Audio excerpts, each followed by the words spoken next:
what's going on, everybody? How's it hanging? How's it happening? You guys know what it is. This is Kevin from the Chord Progression Podcast, brought to you in the City Rocks, where rock and metal thrive. Happy Wednesday, everybody. Yes, it's a special Wednesday episode because, well, the band I get to talk to today has a brand new album coming out on Friday, March 26th, and we're going to tell you about it right before it comes out. So please welcome to the podcast, Mr.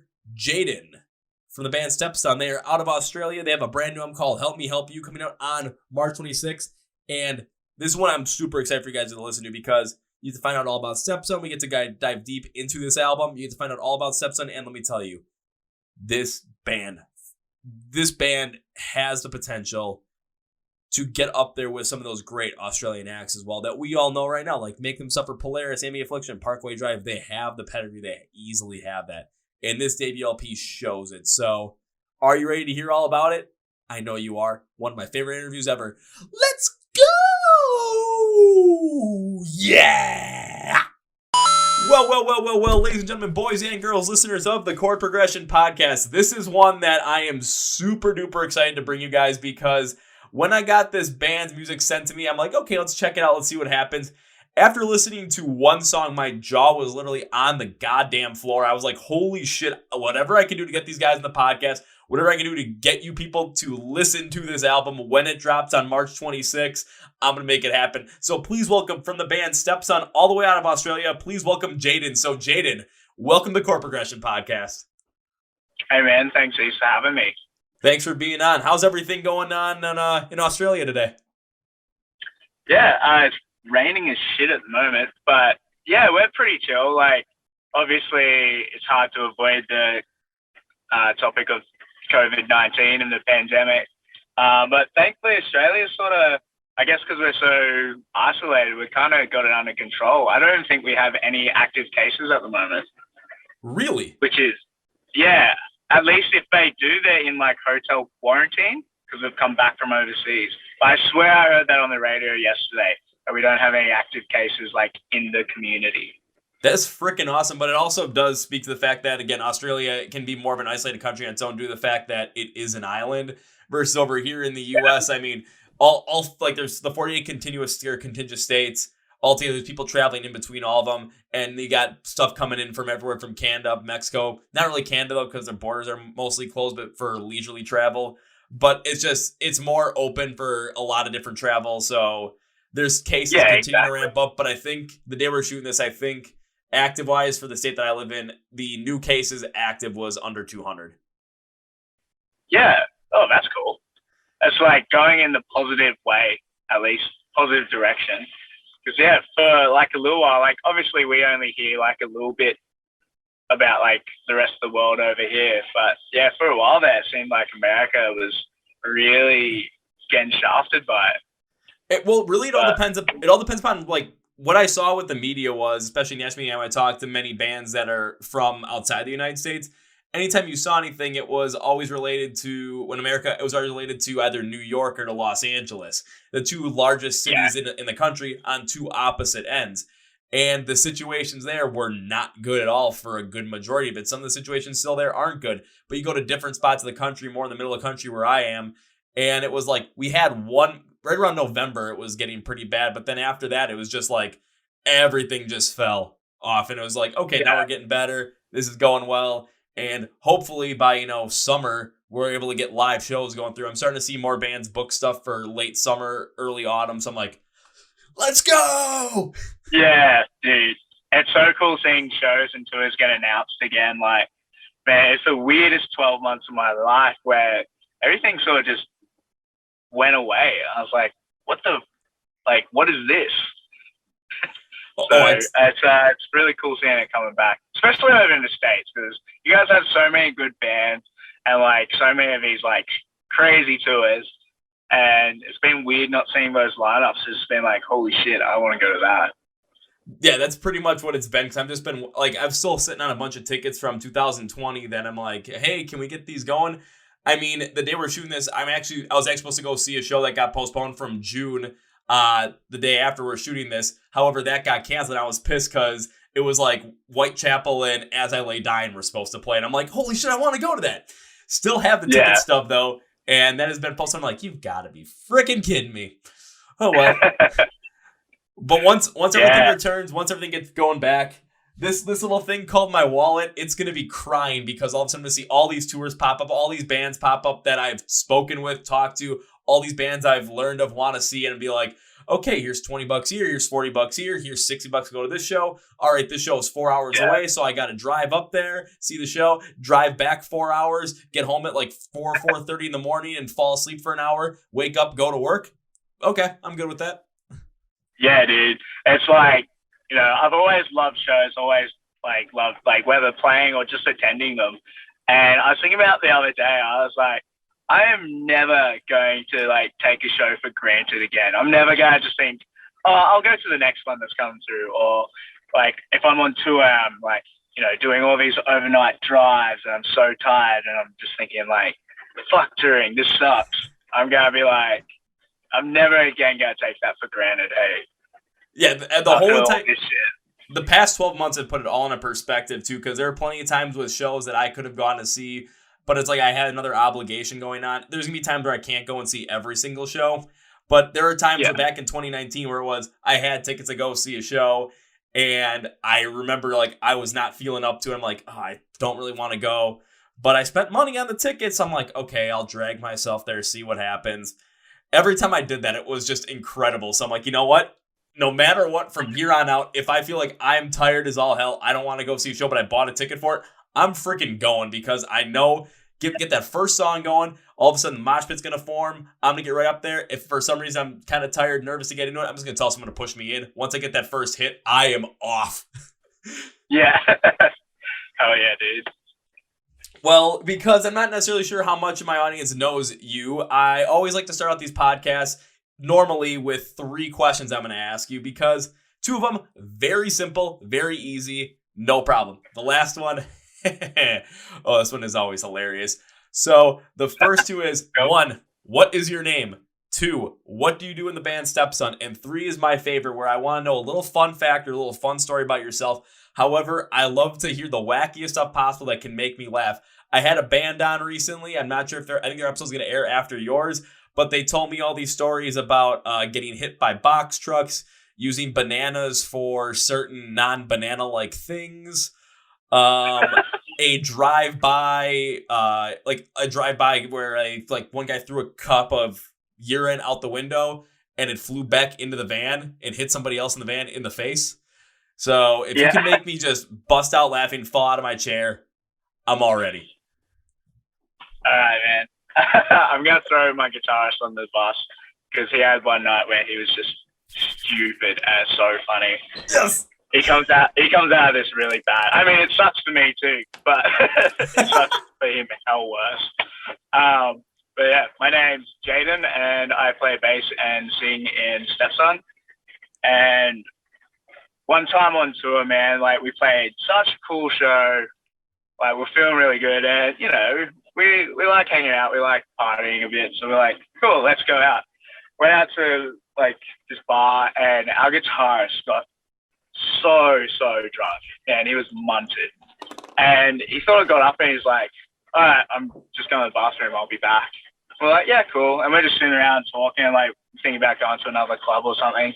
Like 15 minutes passed, and we're like, where the fuck is this dude? Like, what's he doing?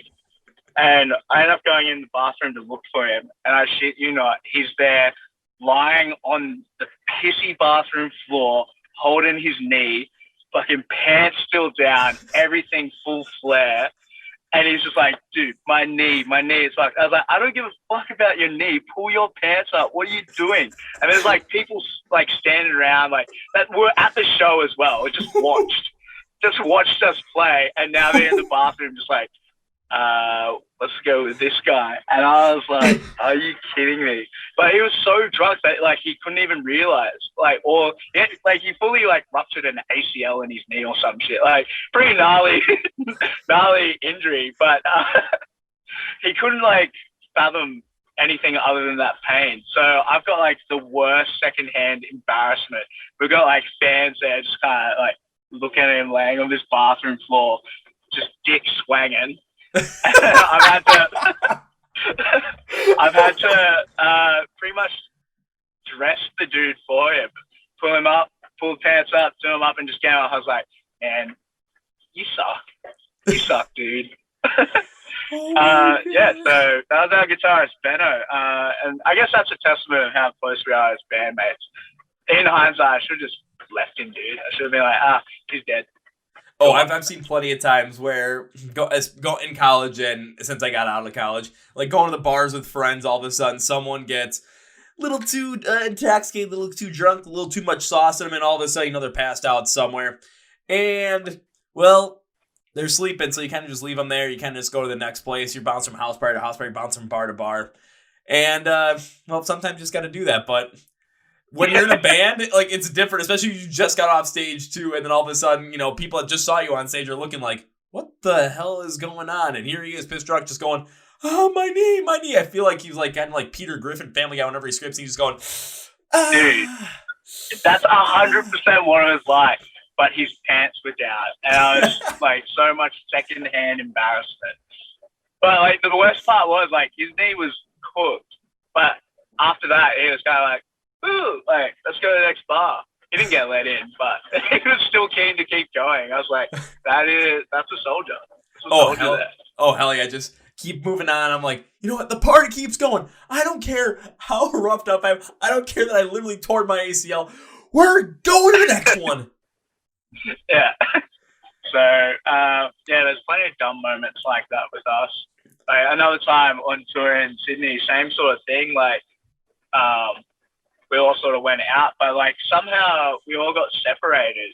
And like this was pretty early in the band's like touring career. I think we were like on our first like big national support tour. So like there's something to prove here, but we were just stoked to be on tour, and we're like played this cool set in Sydney, felt real good about it. We all went up and we had a show the next day and like pretty big drive. So we're like, all right, let's not get too dumb and like meet back where we're staying and we'll be fresh, ready to go. We ended up getting split up into like literally 5 different suburbs in Sydney. None of us knew where we were. 2 of the dudes' phones were dead. And like our other guitarist, Rob, we just couldn't find him for like 12 hours. And the way I found him was he posted, like, I was just like, real late at night back at the room, like, where are these dudes? And I was just scrolling, like, the Facebook feed. And I saw this, like, our guitarist has been missing for, like, 12 hours. I saw him post on one of my friend's wall, not even my wall, post on my friend's wall saying, tell Jayden to come outside. But it was, like, no tag or anything like that. He just did a wall post. I was like, that's weird. Went downstairs, opened the door, and here he is in the rain, just standing there. And he's like, holy shit, dude. I thought I was never going to find you guys. I was like, where have you been? What have you been doing? He's like, my phone died. I couldn't, like, do anything. I half remembered this address. But it was like an apartment block, so there's so many different rooms and windows he was looking at. And the way he got back was he just jumped in some random person's taxi, threw money at them and was like, please take me to here. And then he's like, can I borrow your phone? And he's tried logging into his account on their phone to message me, but somehow posted on my friend's wall telling him that I'm outside. And these people are trying to get away from him. Like, he's like just this fly dude, long frizzy hair. And like, I feel like that would be such a terrible experience. And it was only by chance that I saw it. Otherwise, he would have just been left outside in the rain. So, yeah, we've got like heaps of dumb tour stories where just bad decisions. But we always we're kind of like a cat. Doesn't matter how far we fall, we always sort of land on our feet. We've never missed a show, never like had anything go wrong like that. Like we've ridden off bands on tours just from like the kangaroo will jump out and destroy our car. Then all of a sudden we'll just hire like 2 little sedans and throw all our gear and merch in there because we need to fix this van and leave all our clothes and shit in this busted van while it's getting fixed. And then just tour laps like that. So Australian regional touring's wild, man. Like shit always goes wrong. Oh, I've heard plenty of stories where of shit going wrong on tours just because, well, not only that, but when here in the United States, especially where I am, because I'm more in the northern part of the States, when it gets to be winter, there's snow all the time everywhere. It's cold. So I hear a bunch about people's buses breaking down in the cold, getting stuck in the snow, having to deal with that stuff.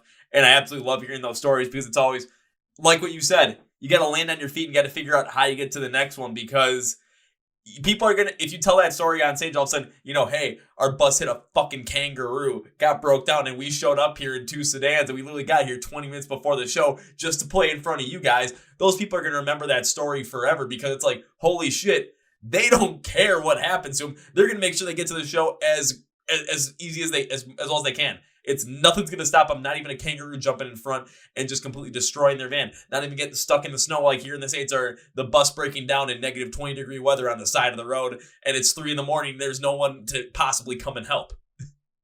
Yeah, you just got to make it work. And I'm very adamant on that sort of stuff. Like, I'll never miss a show. Like, if I got 2 broken legs, I'll turn up in a fucking wheelchair. Like, that's what it's about, man. I just love playing shows and meeting people. So I'll say that kind of energy will definitely go far. I mean, take a look what happened. How many years ago was that? Like 4 or 5 years ago when Dave Grohl jumped off stage and like broke his ankle and then finished the show with an EMT holding his ankle in place for 2.5 hours. So he didn't have to go to the hospital, but that they could fix his ankle. And he's like, well, you guys paid for the show, so I'm just gonna sit down here, but I'm gonna keep playing. Like that kind of energy is the stuff that people remember, and the stuff that people just latch onto is kind of like a legend in a way.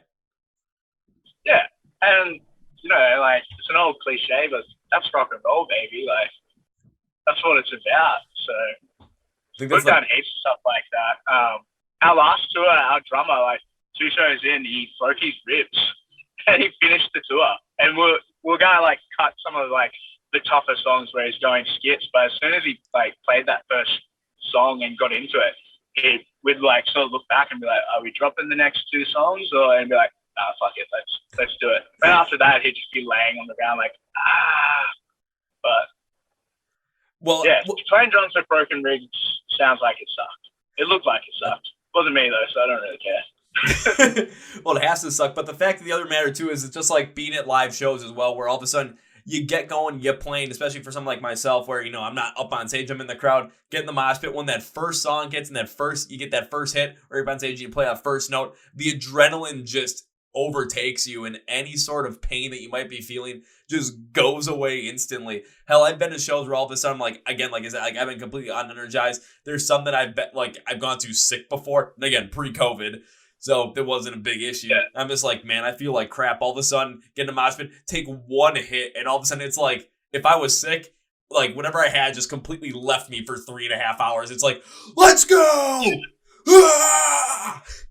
Yeah, dude. And like that energy radiates to whoever's on stage as well. Like, if the crowd are having a good time, I'm having a good time. And then if the crowd's not having a good time, then it's my job to make them have a good time.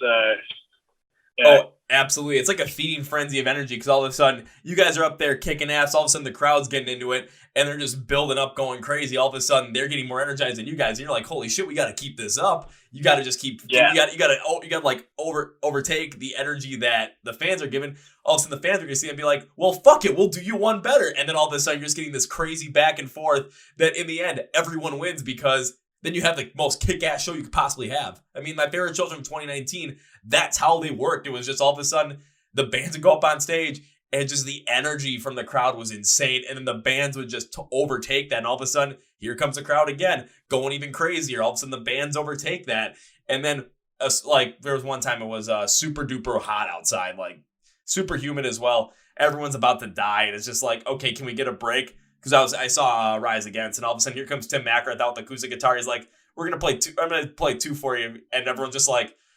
we want to keep going with the energy, but we're so exhausted. Thank you.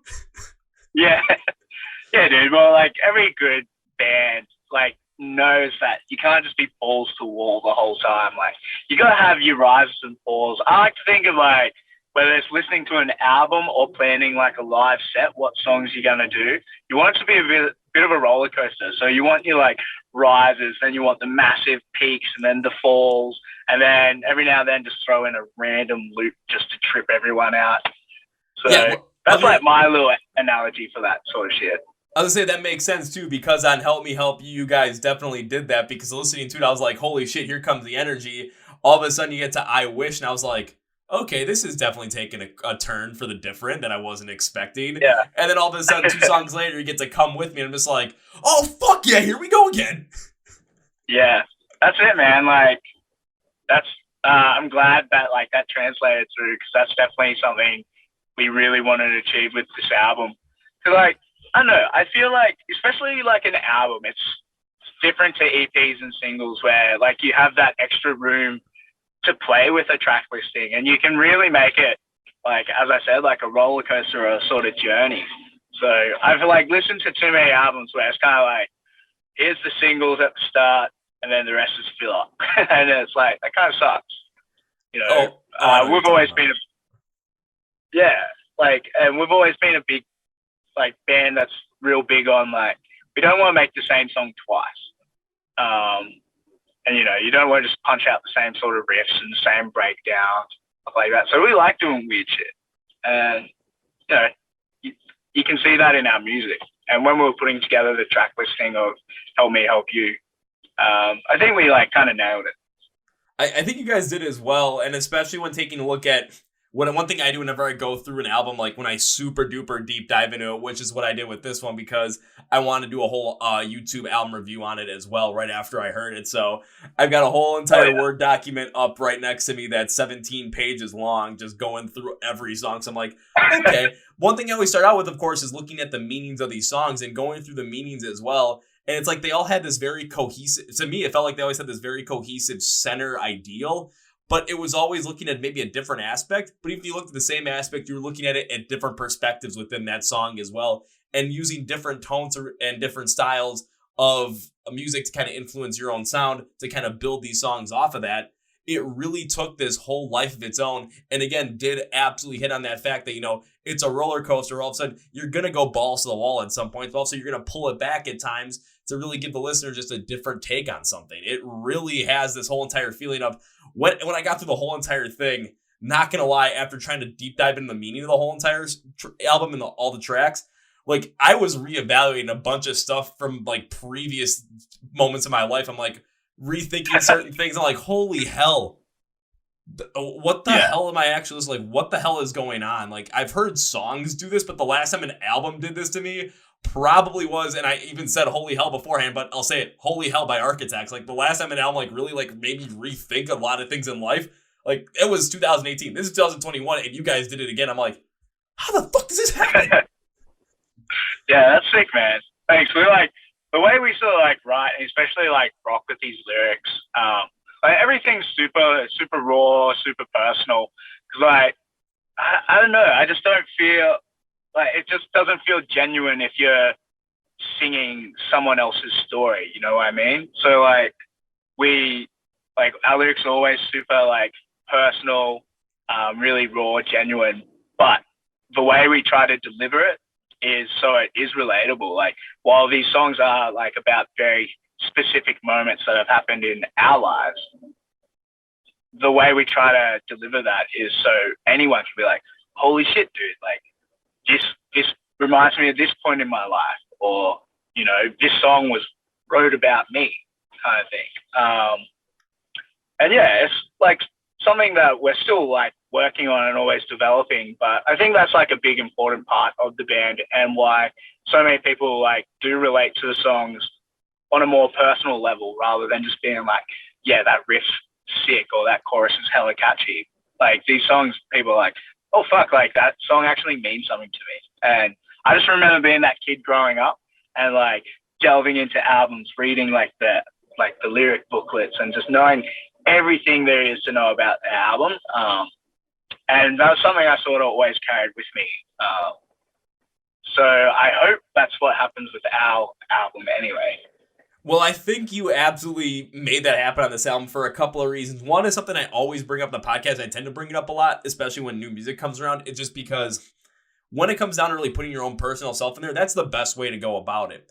However, if you are talking very specifically, like you actually detail a full-on incident through and through, unless someone went through that specific incident through and through, they're not going to be able to relate to it as much.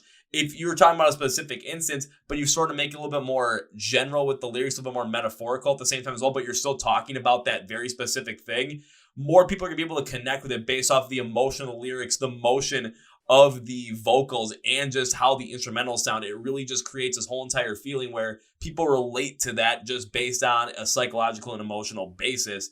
And that's where people really relate to, where all of a sudden they're feeling it and they're putting their own situation into it, though you might be talking about another specific situation. However, the emotions, the feelings, and kind of the overall arching theme of what had happened is the exact same. So people connect them so deeply at that point. And I think that's what happened with me when all of a sudden I'm like reevaluating and rethinking certain things in life. I'm like, you guys are talking about specific instances for sure. I could easily tell that. But every time I was listening, all of a sudden halfway through the song, now I'm starting to think about like this incident that I went through that almost exactly syncs up with that in my own life, and just rethinking about like, okay, did I do this right here? Could I have done something different? Could I have impacted this person's life in a different way? Should I have done this in this situation? Am I the one at fault? Like, what the hell is going on in my head right now? Yeah. I mean, it's always like, I guess hindsight's 2020.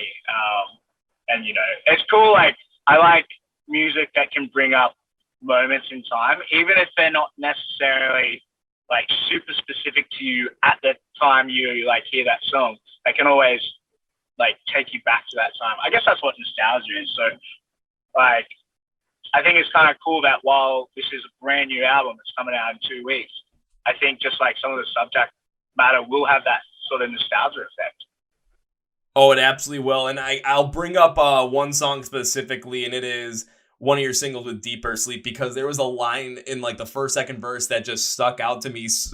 And I mean, it took me like 2 or 3 listens to really understand the whole lyric, like understand the lyrics, even though I had them pulled up in front of me.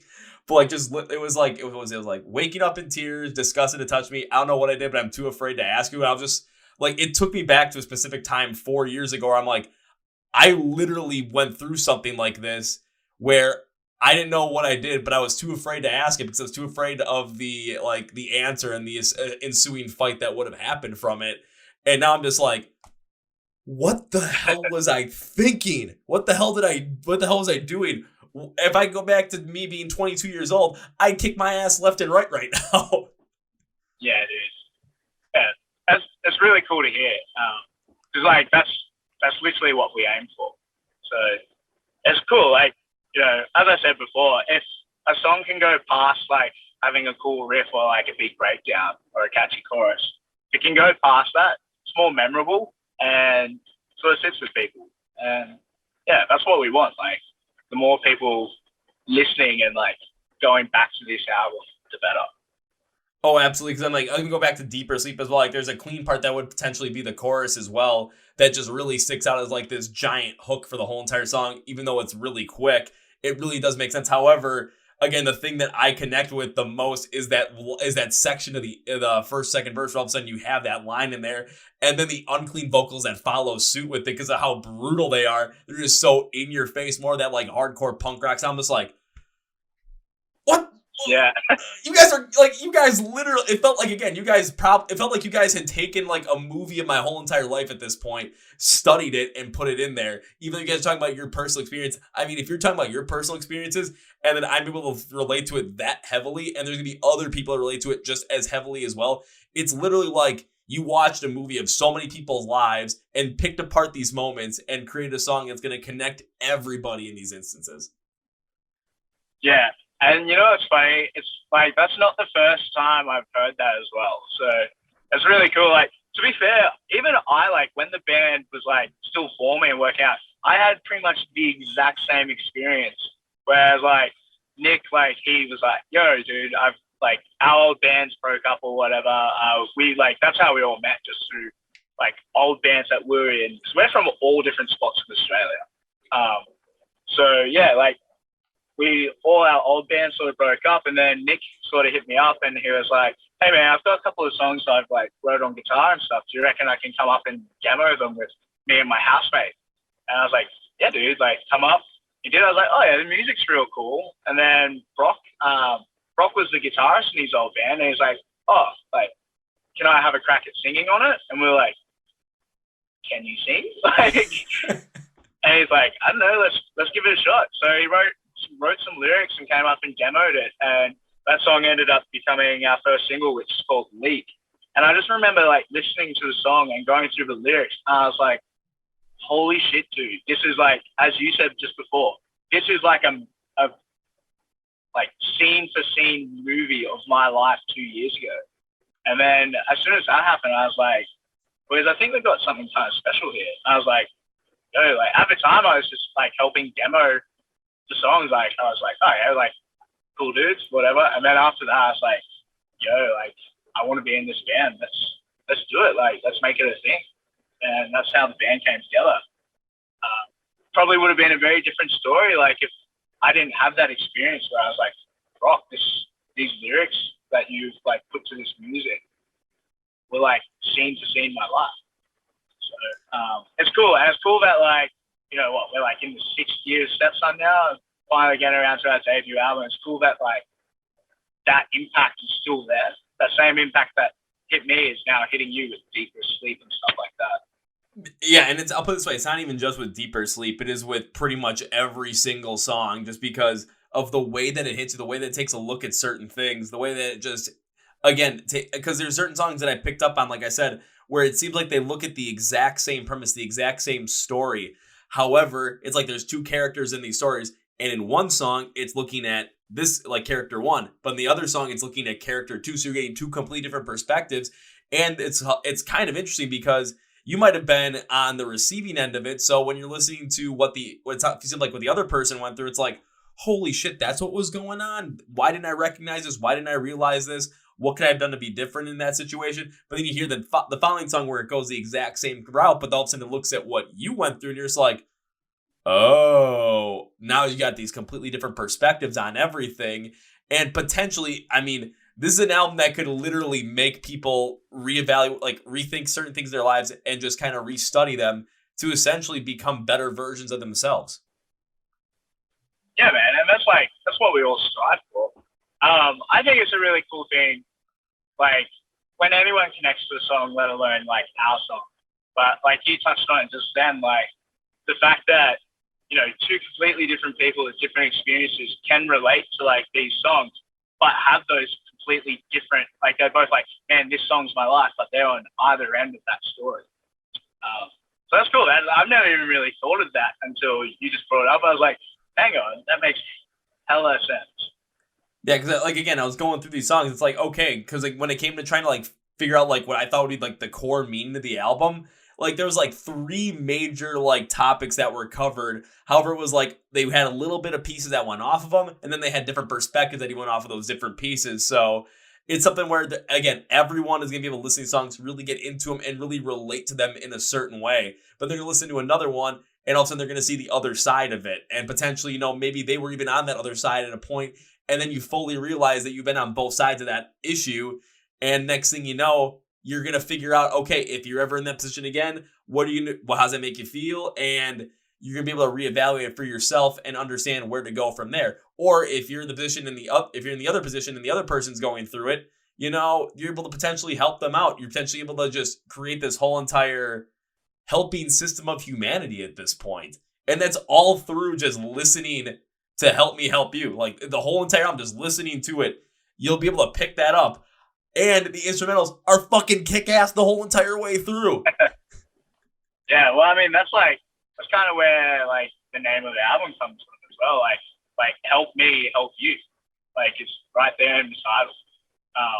And, yeah, like, with, like, it's one thing having, like, you know, super personal lyrics that people attach to, but you need, like, as you said, the music needs to link up. And we definitely think about that when it comes to like our writing style. You know, like one song might be like talking about like an anxiety attack or like the build up of how that can happen, and like the instrumentals are designed to sort of match that. Like shit's like going nuts, and it's like while you're singing about like an anxiety attack. Like I think that stuff's really cool. Yeah, I'm just glad. I feel like we like nailed it pretty well. Oh, you absolutely did. Now, I got to ask you this question, though, based on your writing style. Is it something where you come up with the idea for the vocals and the meaning of the song first, or do you come up with the instrumentals first and see how the instrumentals are playing out to really then add the vocals and the lyrics on top of that in order to make sure that everything fits perfectly the way you want it to? Yeah, so like, I don't know how most bands do it, but I guess ours is probably pretty standard. Like, we'll start with the instrumentals, like whether it's when the guy's coming forward and be like, yo, I got a riff that could be cool, or, this chorus would rule. And then we sort of just build off that and build the instrumentals around that. And then the vocals and lyrics are always applied afterwards, but then we'll like usually go back and revisit the instrumentals after we've put the vocals there and, change like sections around or even completely rewrite sections. So we're like, no, this makes more sense in the context of the song now. I think that it's like a bit of back and forth.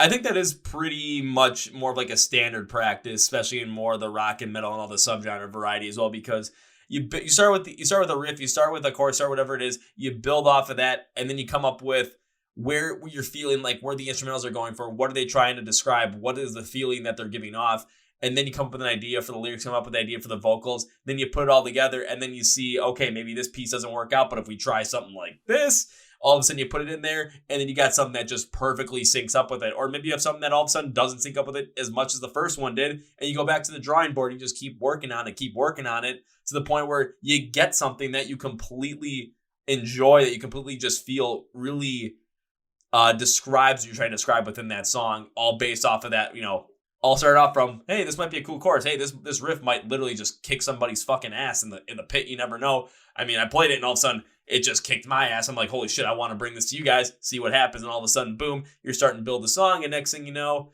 you got a whole entire fucking awesome album on your hands. Yeah.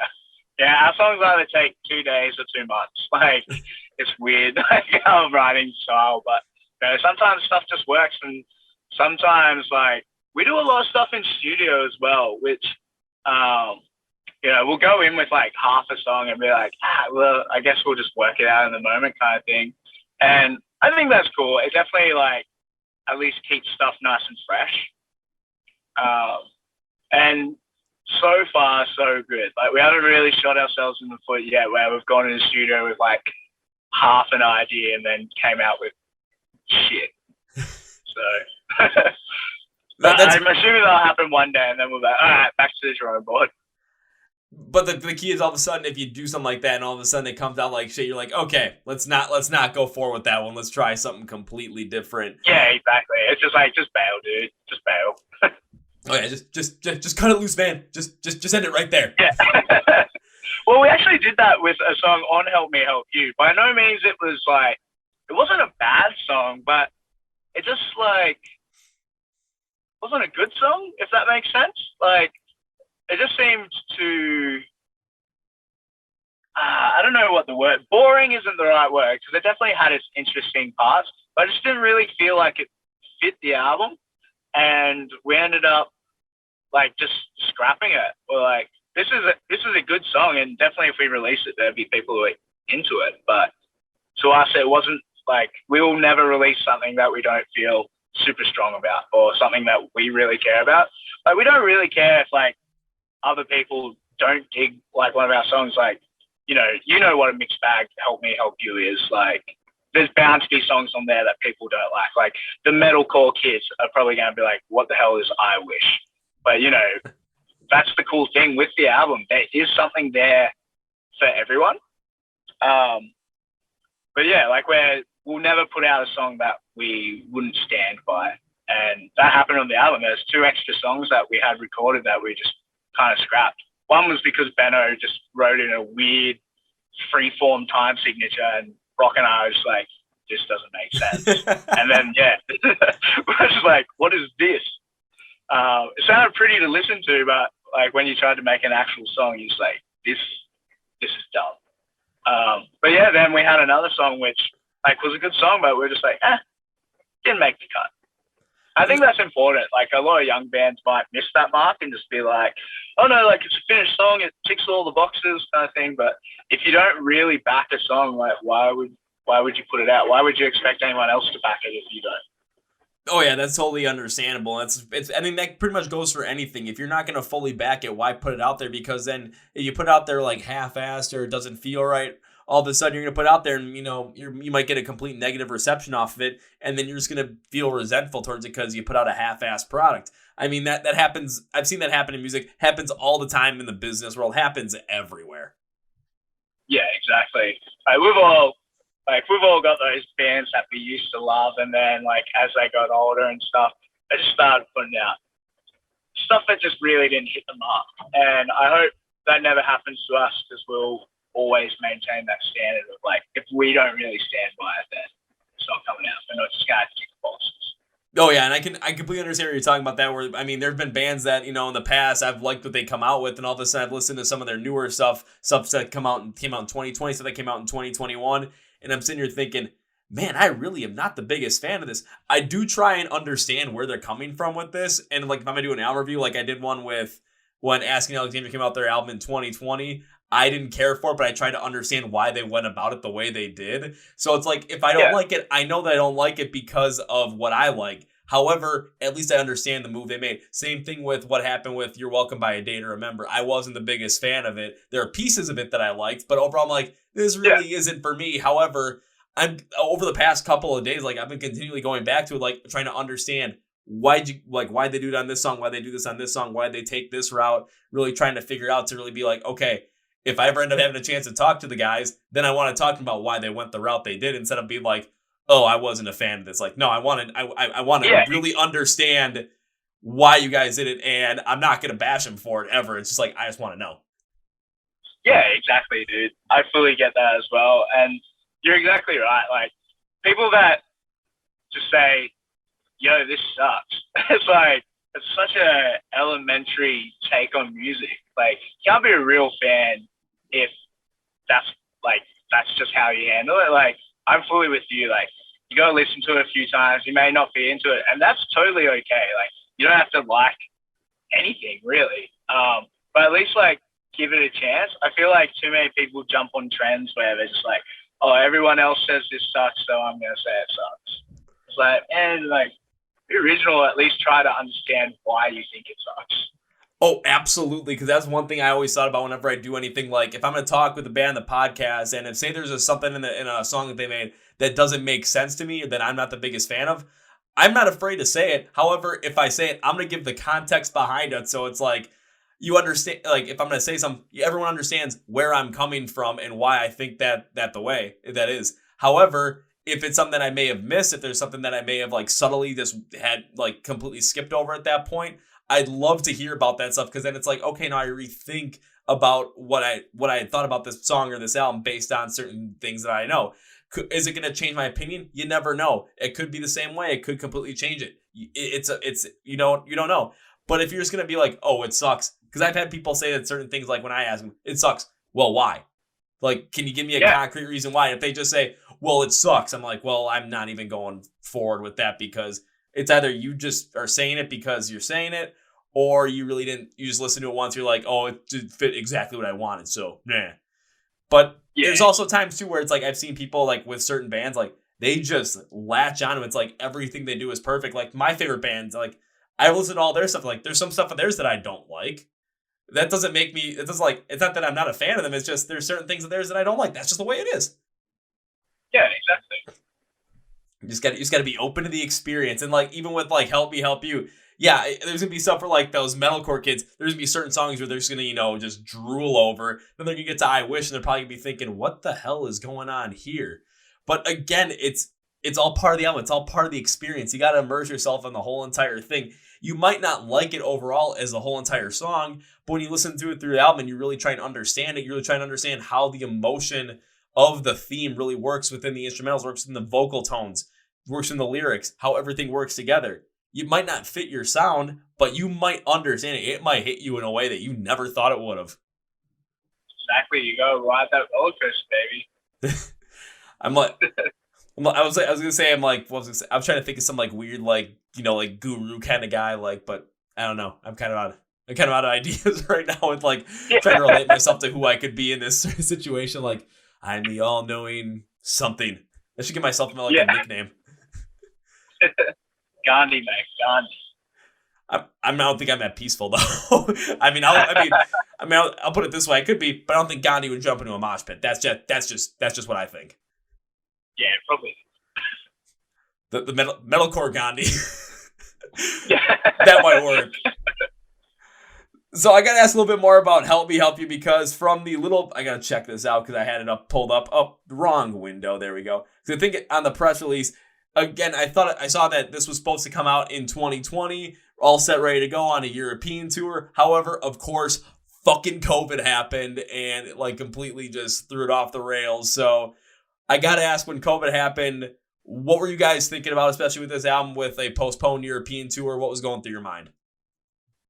Yeah, man. At first, it was kind of like, I guess because no one really had any indication of like what was happening or like how long it was going to happen. Like, we're mid-tour when it was happening, and like starting to get like, whispers of like, oh shit, like this is pretty serious. Like things might get cancelled and stuff. And like the support band that was on tour with us, they're like, oh, like, how do you think Brisbane's going to go like next weekend? And I was like, oh, it'll be fine, man. Like, worst comes to worst, like, we might have to postpone it a couple of weeks or something like that if they like freak out and do this lockdown.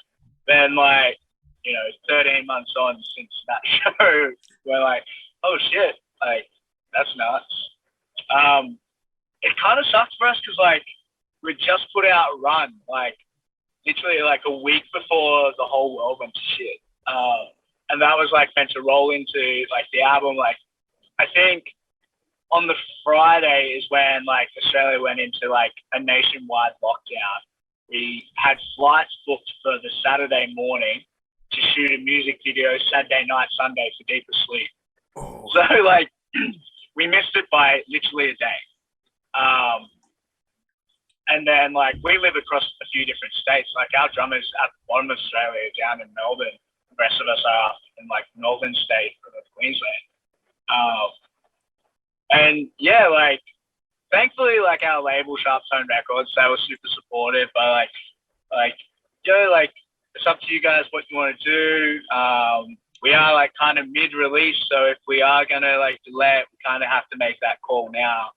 And it was sort of like, we've been pretty precious about like our whole lives been building towards like a full length, like it's our debut album. Like maybe if we were like 5-6 albums deep, we'd be like, oh well, like whatever, we'll roll with it. But I think because it was our first album and we had like all these expectations and big things we had built up in our heads, it's kind of like punch to the gut, like when everything sort of just stopped, because we're like, we're not going to be able to do shows to like, back this record up. We can't even get together to do like music videos or like press, like we can't even hang out. Like, and then like on the like, I guess the other side of it is like all the like pressing plants for like vinyl and CDs, all that stuff got shut down. So the label were kind of like, we can push forward with the like release date of June 5th, 2020 that we had, and just do a digital release. And then, when the world goes back to normal, then do like the physical release of the album. And we're kind of just like, fuck that. Like imagine like writing your first ever book and being like, you can get it on like Kindle. You'll be able to get a hardback copy in like, I don't know, 2 years. Like it just didn't make sense to us. So we ended up like scrapping the whole release, and just been like trying to build it back from there. And it's been like real tricky with like all these state lines being closed. Like, if a couple of like cases popped up in Melbourne tomorrow, like the government was like shut it down like that. It's like no one in or out for 2 weeks, which has been really well, like working really well, like for the country. Like that's why we're so low in active cases right now. I don't think there's any in community. So like, I mean, it's working, but also like that fucked our plans so many times. Like, we'd try to organize something, and all of a sudden it'd be like two of us couldn't get into a different state or something like that. We went, like just shy of a year without seeing each other, which is like the longest it's ever been. So yeah, it's been a bit of a nightmare trying to get this album out. Like, I think we've like postponed the release date 3 times. Like, I don't know how Sharptone was so patient with us. They'd be like, dude, just get your shit together and get it out. But it's cool. It's literally out in 2 weeks, and I've never been more hyped for something in my life. Well, I think where it comes down to where they were going to give you a lot more leeway from Sharptone was the fact this is the debut LP of the whole entire project. So again, I had seen bands, that had delayed certain release or just gone through with it, even something that moved them up even during the time of the pandemic, especially right at the beginning. But then again, those bands had been established, like August Burns Red. Like, they had an album that came out 3 weeks after the whole entire the world shut down, and they just stuck with it because people need new music. Even go with an Australian band with Make Them Suffer. They dropped a single like 3 days after the whole entire world shut down, and it was one of the best songs of the year. However, that was going to be off their, 3rd or 4th full-length album, so there's a lot of build up there. With you guys, though, with this, really being like a debut LP, like first full-length album, it's like, okay, here we go. You want to have a lot of stuff coming behind it. You don't want to just like fumble this and kind of just piece it together, because it's kind of like your grand opening in a way to like the world at this point. Because even on like different like Twitter pages as well, I've been seeing your name pop up left and right. All of a sudden on Mr. Alan Harrington on Twitter, like the big metalcore guy on Twitter, like the day after I heard of you guys, all of a sudden I've seen him talk about Stepson. I'm like, holy shit. Okay, you guys definitely are playing this right if all of a sudden you're building up to this full release. And all of a sudden, it's been a year since the whole entire pandemic hit. It's been a long time coming. But the fact of the matter is you're able to have as full of a release as you possibly can and not like have to just piece it together. All of a sudden, it's a digital release. Now it's a physical release. But it's like, but we've already heard it. It's... Yeah, exactly. Do we need it anymore again, or what's up? You don't want to have to do that. Yeah, exactly. And like, absolutely no, like, there's two sides to that coin. Like, no disrespect to the bands that pushed through and like released it. Like, if anything, like, power to them, man, they crushed it. But like, bands like August Burns Red, Make Them Suffer, as you said, they're super established. Like, if August Burns Red is putting out a new record, it doesn't matter if the world is like Armageddon's here, I'm still gonna listen to that record. They've got that name there. It's like, I froth that band. I just want to hear JB doing those skits riffs. Whereas like Stepson, if I feel like if we tried doing it like mid-pandemic, all that stuff, and like we didn't have all that stuff behind us, it'd be kind of like a name that people just gloss over. Like, it's like, I don't want to check that out. So I think it's like, whereas like, as you said, like the Make Them Suffer, like, even like Currents, like on our label, like they put out like one of the best records of last year, and I'm sure like it crushed it. And like, it's a pandemic, everyone's at home, like you're gonna need new music to listen to. You want new stuff to froth over. But I think it was for those more established bands to sort of hold that torch and get that done. So I'm sure it worked great for them, but I just didn't feel like it was the right call for us. And whether it was us being too precious about it or not, I'll never know. But I'm feeling real confident about the release. And we've been teasing this album for like nearly 3 years. So, like it was meant to come out like June last year, then it was meant to be November last year, and then it got moved to January this year, and now it's coming out March. Like, got to the point where I was like, we've waited 3 years, what's an extra fucking 2 months? Like, to make sure everything's sweet. Well, not only that, but I was going to bring up another band as well as an example of someone who, like, I mean, they've been around for a little bit more, but they weren't as prominent of a name at the beginning of 2020 as they were at the end with a band like From Ashes to New.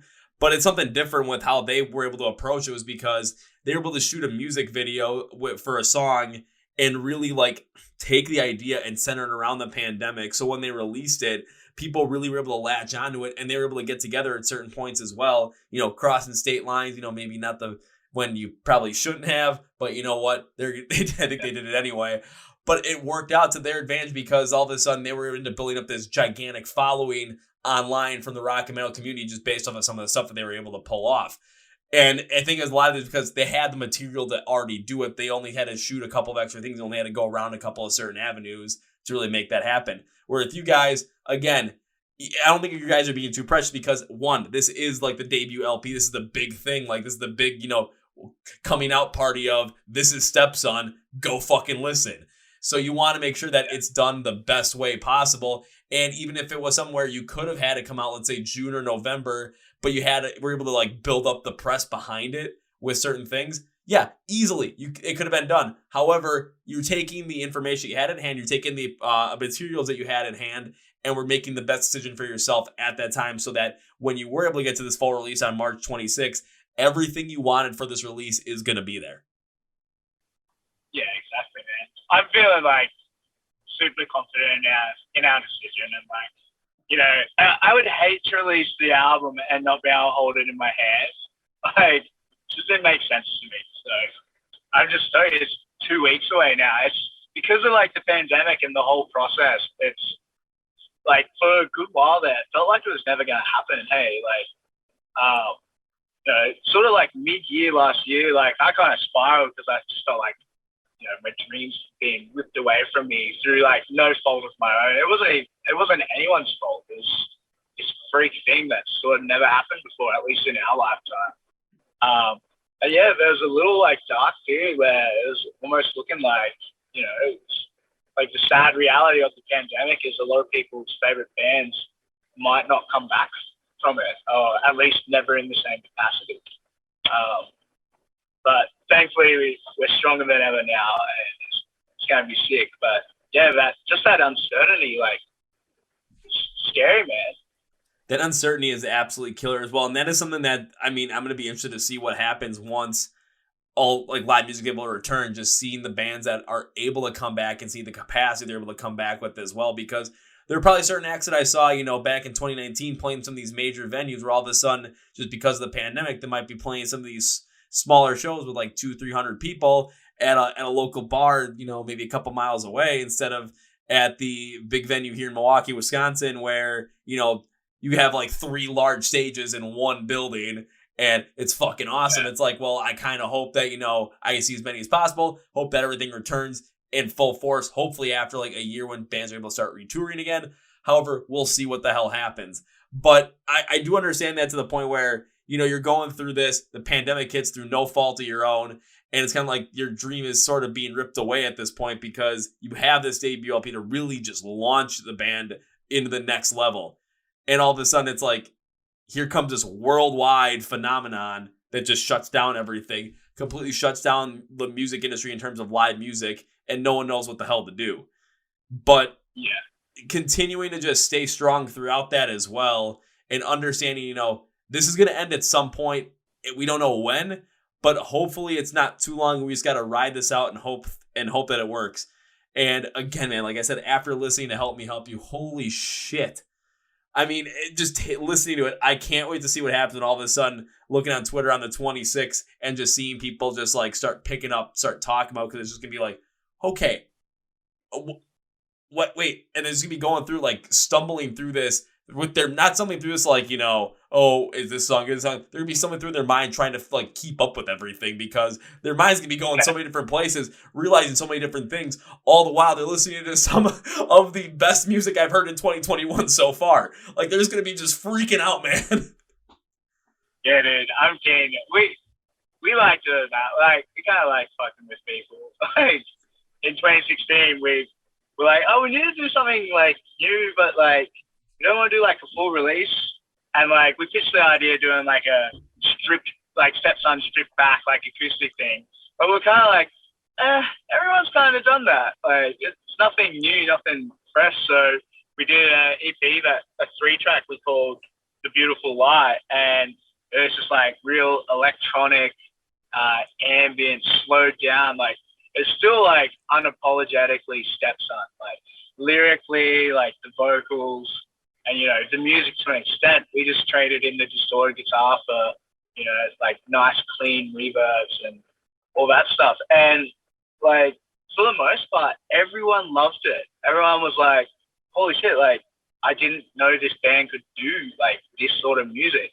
And then you had a few people that were like, "Oh no, like they've gone soft. They're not a heavy band anymore." And then like we backed it straight up with "Come With Me," which has that breakdown that just smacks you in the face. And we're like, gotcha, kind of thing. And like we like doing that, and that sort of like came through in like, yeah, help me help you. Like songs like "I Wish" and "Dilemma." Like we'll throw it back to that sort of 3-track, and then we'll follow it up with just something skids. Oh, absolutely. And it's kind of like, in a way, one thing I was thinking about with that was kind of like what you do with that EP, that 3-track EP, going more like, taking away the story guitars, bringing some more electronic piece in there. Kind of like, but keeping it unapologetically with the, like Stepson with the lyrics, with the overall vocals. Kind of a similar thing with like what Bring Me the Horizon did in 2019 when they released Amo, where it was completely different from anything they'd done in the past. Really electronic based. I was not the biggest fan of it, but then again, it's how personally how you connect with music. And all of a sudden it's like, okay, I still understand why they did it, but again, not the biggest fan of it. But then again, there's a lot of people that did like it. All of a sudden, I'll bring up again the Bring Me the Horizon comparison. Like that EP, kind of take it like as Amo, and all of a sudden take this Hush Me, or I almost said Hush Me. We got Help Me Help You. There goes my one brain fart for the day. Thank you, everybody. Take Help Me Help You. It's kind of like what, like, take Bring Me the Horizon again, what they did on the Post-Human Survival Horror EP, where all of a sudden you're going to get this full sound of everything you fucking want right in there. And even some songs are going to potentially throw you off, but they're all going to fit in the exact same way. Like, it just works. Like, I mean, the Bring Me the Horizon comparison is perfect for this. Yeah, man. That band is incredible. They can cop all the flack they want from, like, the metal elitists or whatever, but, like, the stuff like they can pull off is incredible. So like to be compared to them, like, man, I will take that 100%. Yeah, great band. Because like I'll make another comparison too with a song like the one they had on the EP with Post or the one they had with Amy Lee, where it was a lot more stripped back, a lot more just vocal performance. Like it was something that was probably my least favorite track on the album on the EP overall. However, it was somewhere I just don't connect with that nearly as well, but I do understand the motive behind it. It actually closed up the EP at an incredible point. And I'll use Help Me Help You, use I Wish example, because it does have that like alt electronic vibe. Makes kind of feel like you were wishing for something else or something better at that point. But the electronic sound, for me personally, it just doesn't resonate with me as well. But I mean, looking through the track, I could easily see how just any other person besides me could easily pick up on this. And at that point, it's all a matter of opinion. But then going through but something where it's like, I understand where the track is coming from. Might not necessarily be for me, but again, I understand its place and I understand why it's there. And then listening to some other tracks, I'm like, okay, like again, like Deeper Sleep, like Come With Me, like these are the tracks I'm like, this is what I love. Woo! Yeah. Yeah, exactly. And like that's what we wanted. So yeah, I'm glad it turned out like that. I wouldn't have it any other way. Oh, I don't think I would have it any other way either, because then again, it's like you said, it has something that everyone's gonna be able to latch onto. Hell, I could show this to a bunch of people that I know, and all of a sudden it's like, show them Deeper Sleep. Some people like it, some people wouldn't. All of a sudden I show them I Wish, and the people that didn't like Deeper Sleep would be like, oh my god, this is the same band? Now I want to listen to more of this. It's like, gotcha. Now you got to listen to all of this. Yeah. Woo! Yeah, that's the plan, man. That's the plan. Like even we're putting out a new single literally tomorrow called "Who Are We," and that's like a punk rock anthem. Like I grew up listening to sort of like skate punk music, and then like got a bit older and got into emo stuff. So it's cool, and like all of us dudes listen to such different music. Like you should hear the playlist when we're in the van on tour, man. It'll go from like Rob having some weird like country western shit, and then it'll just go straight into like deathcore, and then it'll go to like Charlie XCX or something like weird like that. It's the weirdest playlist, but it keeps it hella fresh, and it just shows like, I guess, like all the different influences we have. Like Jordan, our drummer, he's the biggest prog nerd. So if you listen to some songs, he's just doing some weirdest shit patterns, but it works, man. And I think that's like, it's really cool. But like no one ever sort of overplays their hands. Because, you know, if you have 5 like dudes being like, I want to put this into a song, you're just gonna get junk. Whereas like I think our writing style is like very collaborative, but it works. Well, it works because different people are going to bring different ideas, different experiences because of what they like in music, different influences as well. And when you put those into music, it's just like, okay, this might work at this instance. It might not because it's something completely wacky. But you put it in there and you see if it works. Because if it does, then hell, you might have an absolute banger on your hands. If it doesn't, well then, hey, back to the drawing board. But then again, like what you said, like with Who Are We, just taking a look at it, because I was trying to remember it, like, okay, let me see if I can quickly remember it. I remember it comes after Deeper Sleep, like, oh, I know what one you're talking about.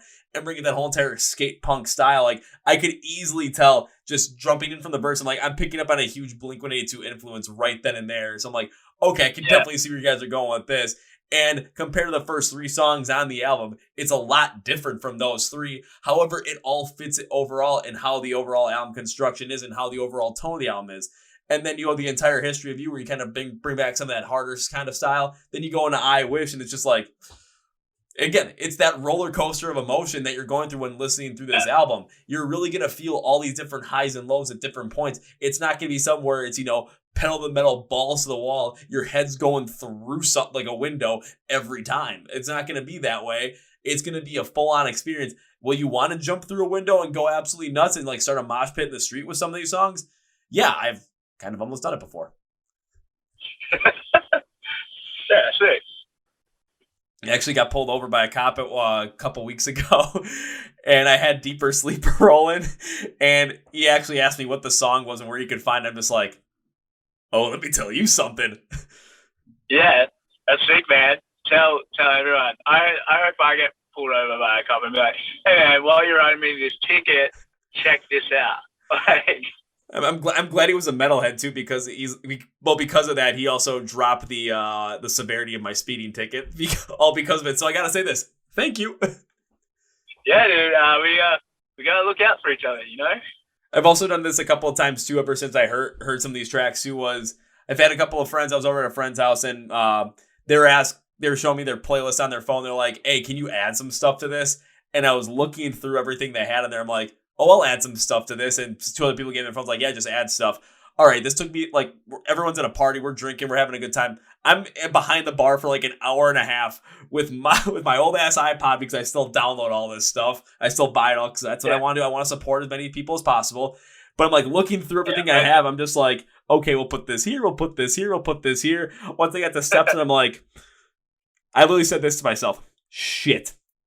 I want to put more on there than that's released right now. But I got to deal with what I got to deal with. And I'm just like, okay, Deeper Sleep, go here on this one. Okay, that doesn't fit in that playlist, but it fits in this one right here. All of a sudden, I hung out with these people the next week, and they're just like, dude, where the fuck did you find all this music? And I just started laughing like, you guys know where I found this stuff. I'm just that good. Yeah, fuck yeah, dude. That's sick. I can't wait to get over to the States. Like we've always had, like, this weird presence over there, considering, like, we know nothing about it. And like, just looking at, like, the Spotify stats and stuff, like, America has been our top country. Like, I'm talking, like, smashing Australia, like, even Germany. Like, our earlier stuff was on, like, Dreambound, which is a massive YouTube channel with, like, all the best, like, melodic hardcore and stuff. And, like, that's a very European-based thing. But, like, the States have been crushing our numbers by, like, literally, like, double for, like, the last 2.5 years. And I'm like, man, we gotta get to the States. Like, how are these people even finding us? I don't know, but I'm glad they are. And I guess it's just, like, I still maintain, like, you can find stuff you want as much as you like on, like, the internet or whatever, but, like, word of mouth. If, like, one of my friends comes to me and say, dude, this band's sick, you need to check them out, I'm always gonna do it.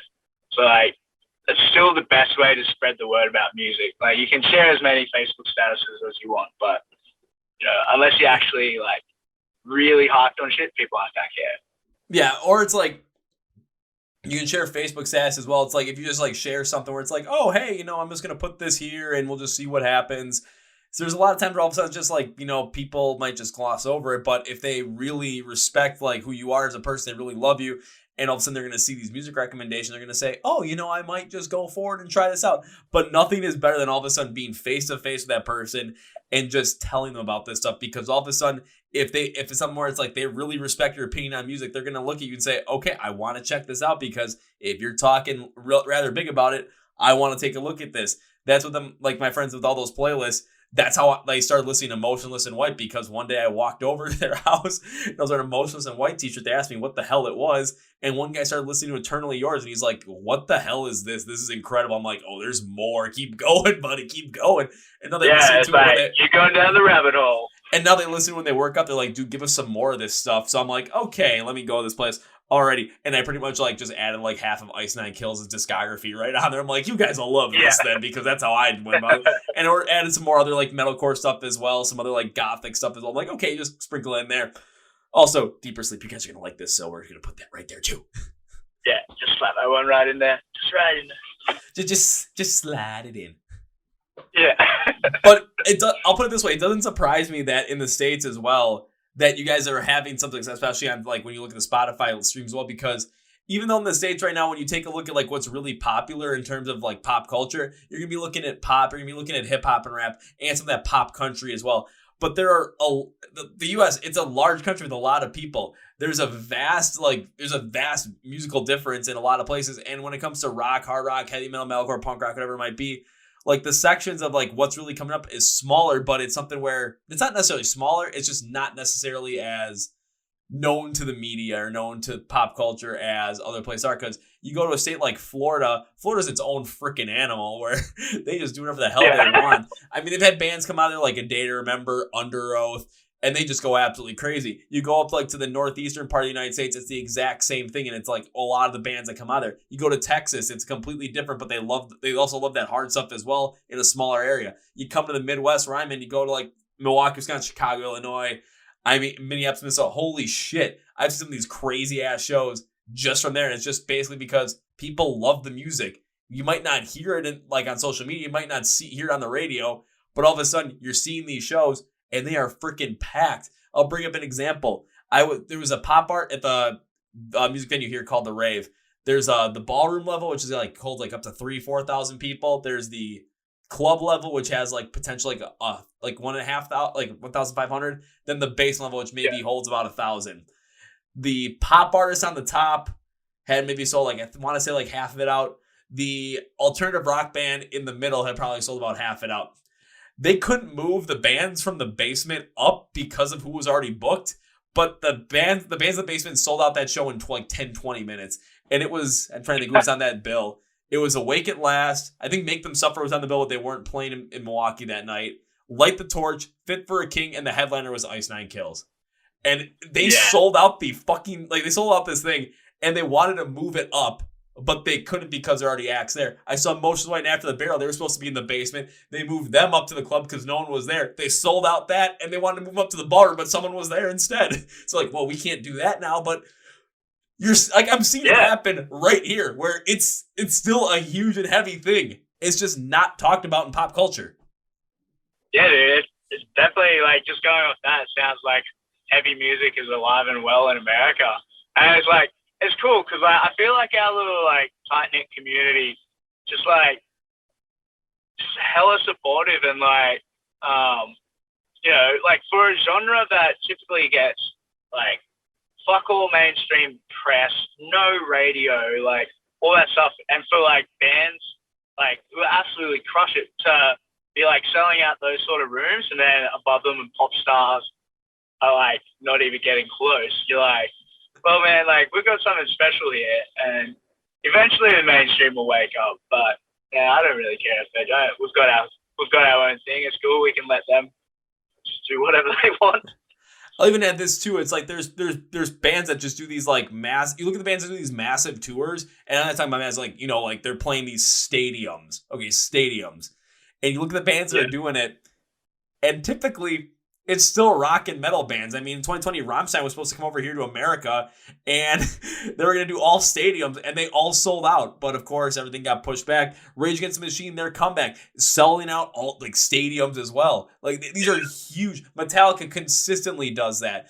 looking at pop artists, I mean, they'll play arenas, they might play stadiums. They're not selling them out. They're not doing what Metallica's doing. They're not doing what Slipknot's doing. So it's just a thing where you're seeing the fact that people are still super into this. People are still going to these shows. People are still supporting it. Yet it's not as readily talked about in pop culture as some of these other genres are. Yes, there are places like Loudwire, Kerrang, Alt Press, bringing up some websites that really do focus in on this as well, that are more prevalent in the scene today. Certain podcasts as well. Got to include State of the Scene in there because they talk about a lot of this stuff as well.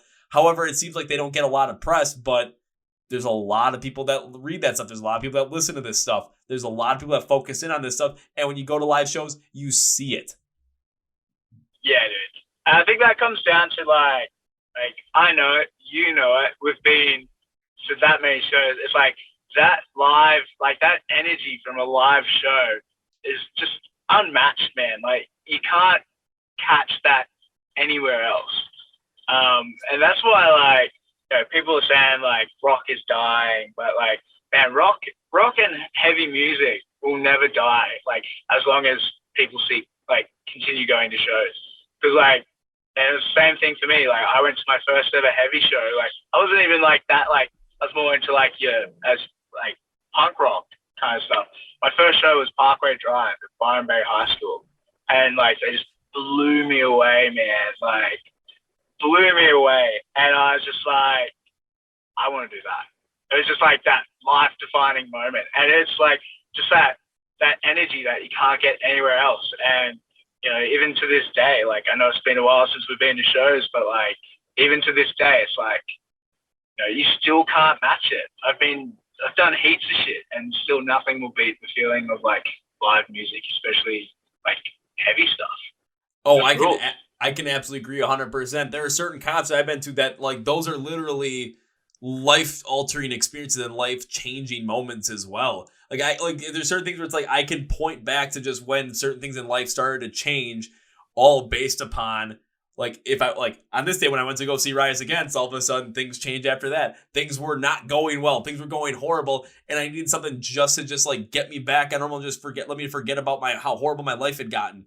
Went to go see Rise Against live, and for like an hour and a half, nothing else mattered. You don't get that feeling anywhere else. I've tried finding it as well, even during the pandemic as well. Tried finding other ways to kind of recreate the feeling. There is no substitute for it. There's no substitute for going to a live show, feeling the energy that's in that room, being a whole entire part of it, and being a part of this. In a way, it's like a religious experience because of just how incredible it is. And how you leave those shows. You could be sweaty, battered, bruised up from the pit. You could just be exhausted. But you're leaving that show with a huge ass smile on your face. And you're probably not sleeping that night. All because of the fact that you're still thinking about that show like, holy shit.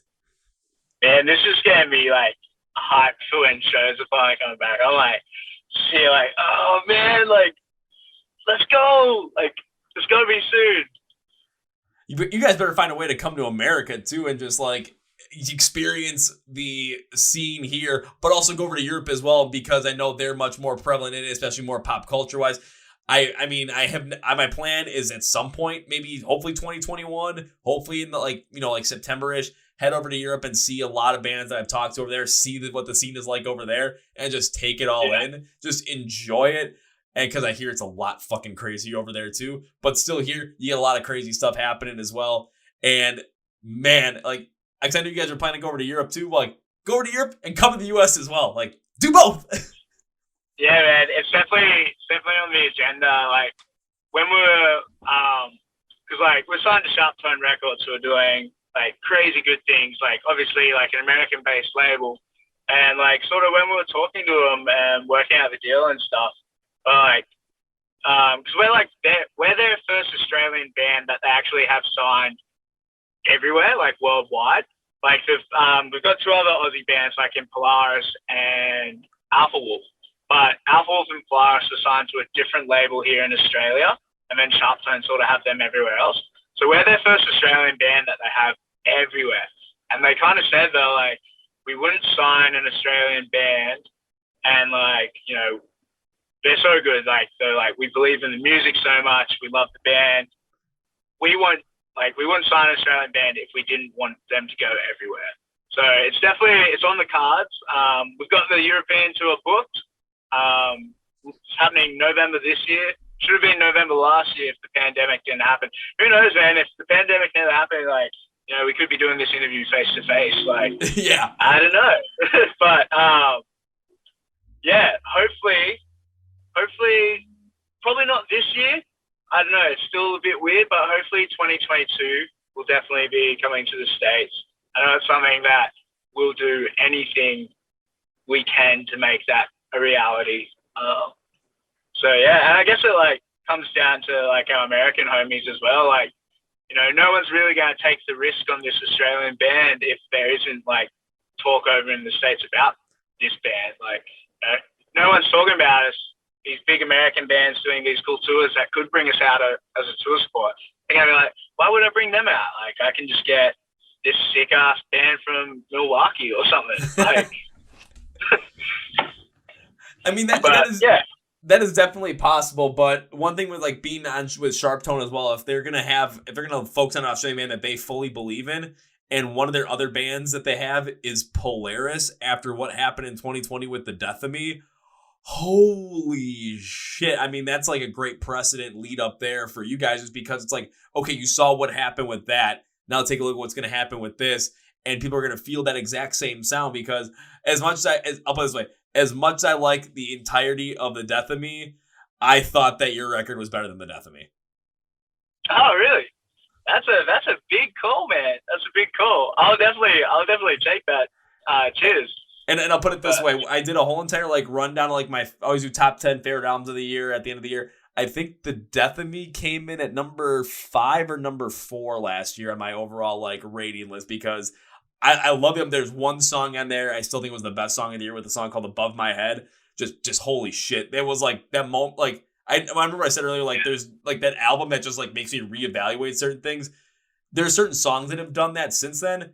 That was one of them where I was listening to it and driving. I'm just I almost pulled over because I was just in shock. But it was something where after listening to your guys' record, I'm this is better than The Death of Me. As a whole, this is definitely better than The Death of Me. This is definitely already on my list for, not only because I also do at the end of the year, I started this last year, best albums from bands that are coming up right now that aren't necessarily as popular, call them emerging bands. Don't want to say small because they're not small. You guys are coming up, you're emerging. I also want to shine some light on there. That's definitely going on the list. Is it going to be put on the watch list for overall album of the year that's going to encompass everybody? Yeah, I already threw it over there. I'm it's on the list right now. We'll see what happens as the year goes on, but right now it's fucking on that list.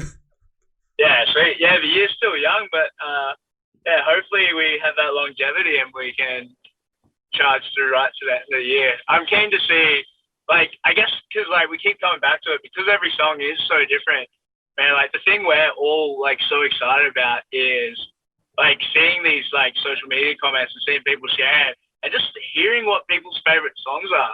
Because everyone's gonna have a different opinion, and yeah, it's gonna be cool. There's so many hidden little gems that we didn't really pick as singles because we wanted them to sort of be that sneaky little track.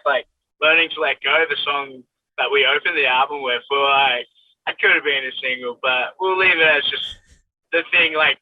When you first listen to this album, it's gonna be the song that just smacks you in the face. Oh, absolutely. That's the perfect way to start out the album as well. And even for myself, as much as I love that one line of Deeper Sleep, I've been jamming to that ever since I've freaking heard it. I still think I like Come With Me as one of my favorite songs as well, along with The Shift, The Blur. That's one of my other favorites as well on this album. And it's just and then even before we jumped on the call today, I got back from the gym and I was eating dinner. I'm okay, I want to listen to this album. And I went through the whole entire thing. And then while I was waiting for when we had that little break in the call, I was just constantly going back between Come With Me, The Shift, The Blur, and Deeper Sleep. I'm okay, I'll just listen to these 3 because I'm loving these way too much right now. Dude, we sound like we'll get on heaps because they're probably my 3 favorites as well. Yeah! I got a super soft spot for The Shift, The Blur. I'm so keen to see how that one goes. Because yeah, some of the other guys are I don't know, that song's cool, but it's not our favorite. I'm are you kidding me? That song rules. That song rules. The chorus on that one just hooks you in so damn perfectly. It was the perfect way to go about. I'm like, because that was the thing because right throughout the song, I'm like, I'm getting into this. Once that chorus hit, it was literally hook, line, and sinker right there. Like I was in. Like I'm like, holy shit, this is awesome. Yeah, fuck yeah, dude. I can't wait for it to be out and just hear what people say. Oh, and when it comes to the U.S. as well, I think the biggest key is going to be there's got to be people that are got to just consistently push this album out there, get people to know about it. And I'm going to do my part making sure that happens as well, putting this podcast out right before the album comes out, doing a full YouTube album review on it as well, where I deep dive into it on the day of the album release, because I know the big metalcore guy on Twitter, Mr. Alan Harrington, because I know he always puts a list of like what released that day. I'm going to push his ass hard to make sure that he listens to this one and then talks about it as well, so everyone can see what he thinks of the record, which I think he will absolutely enjoy. So I'm going to be like, do it, come on, because everyone... I don't know too much about like the American scene and stuff, but I see him popping up on Twitter all the time, and he seems pretty hyped for the record. So I'm keen to hear what Alan thinks of it. For sure. It's going to be interesting, but then again, like with him and with all the people all the people that follow stuff, we were talking about that word of mouth stuff. When it comes to someone you don't personally know, but has like that word of mouth quality online, that's the guy. Yeah. Hell yeah. So definitely going to push it for him. But everyone listening to this podcast, you'll be able to find the full review for Help Me Help You by Stepson on our YouTube page that I've done. It'll come out on March 24th, 2 days before the album comes out. But I will share with you, because I always do the full review, the likes, dislikes section. I always do the final thought, which is kind of the encompassing thing. I'll share the final thought with you as we close this out. So final thought is, overall, this album has shook me as an just absolutely incredible LP debut. When the band sticks to their core sound and that more hardcore sound and then works with a more like pop punk, metalcore, hardcore feel, they create these incredible dynamic tracks that the tracks absolutely kill it. When they experiment even further, in my mind, there are times where I'm like, I didn't really connect with them. But again, you could easily connect them on your own. It's just a completely immersive album. And it also gives me a lot of hope for the future for this band, because if they experiment like this again, they easily understand how these sounds work. They understand the complexity behind all of this and how to bring forward the emotion, the message.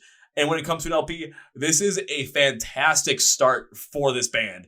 And this is a band you absolutely need to get onto now.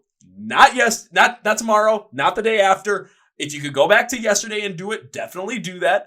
And I want to know how you time travel as well. But the best time to get into them is right now. So go buy the album, go order it, go pre-order it, go pre-save it, whatever the hell you can do. Go do this right now, because you want to get this episode at this very moment. Yeah, hell yeah, man. I can't wait to see your review and your breakdown of it. So I'll definitely be keeping an eye out for that. I'll share it onto the other boys and make sure they check it out as well. This is our baby, so it's cool talking about it. It's cool talking to someone who's actually fucking heard it, because we're not allowed to share it with people, obviously. So, yeah, I'm glad you like it, man. And I can't wait to see the review. And, yeah, to anyone listening, please pre-order it if you really believe in the band. Or if you're still unsure, wait till it comes out. And if you like the album, go out, support the band. It's been the weirdest year. So if you really like something, make sure you support your favorite bands, and it'll keep them going. And then we can come to the States and it'll be sick. And when you come to the States, holy shit, that's going to be fucking awesome. So as we close out this podcast, one thing I want you to do, Jayden, is you just spoke about the album. You just kind of plugged it. But also, I got to ask this question. If you want to say anything else, you can say it. But also, where can we find you online? Where can we find you on social media? All that kind of stuff. Because when people want to get into Stepson, they want to follow you guys, I want to make sure they know where. Cheers, dude.